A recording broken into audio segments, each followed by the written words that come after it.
Presiden Joko Widodo meminta tes massal atau rapid test COVID-19 bisa dilakukan sesegera mungkin. Selain itu, Presiden juga meminta jajaran di bawahnya untuk memperbanyak alat rapid test dan menggandeng rumah sakit pemerintah, swasta, dan lembaga riset untuk mempermudah masyarakat melaksanakan rapid test bisa. Sebelumnya, juru bicara untuk penanganan virus corona, Ahmad Yuryanto, mengatakan pemerintah tengah mempertimbangkan metode baru pemeriksaan cepat atau rapid test COVID-19. Hasil tes ini dianggap lebih cepat ketimbang menggunakan tes swab yang selama ini dipraktekkan.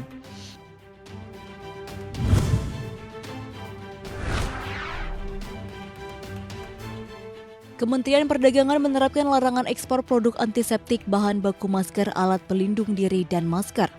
Kebijakan mengharamkan ekspor untuk produk tertentu ini akan berlaku hingga 30 Juni 2020 mendatang.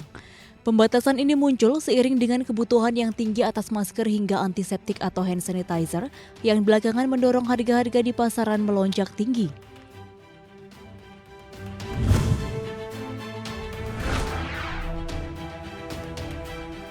Di tengah kekhawatiran memuncaknya penderita COVID-19, Cina mengumumkan akan segera memproduksi massal vaksin virus corona.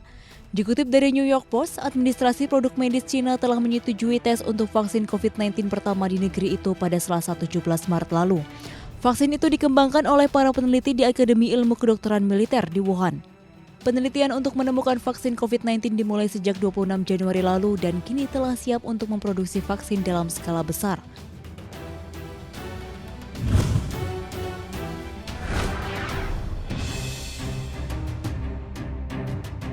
Organisasi Kesehatan Dunia (WHO) memperingatkan akan adanya ancaman gelombang kedua wabah virus corona.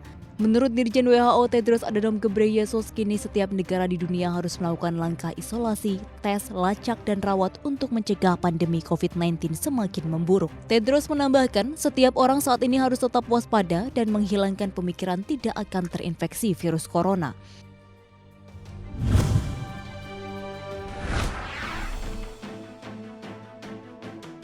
Wabah corona makin meluas di zona Euro. Bahkan Eropa kini memegang rekor. Kasus corona melampaui Cina. Eropa kini mencatatkan lebih dari 85.000 kasus corona dengan angka kematian lebih dari 4.000 jiwa. Angka ini melampaui yang dicatatkan Cina, yakni sekitar 80.000 kasus dengan angka kematian mencapai 3.200 jiwa.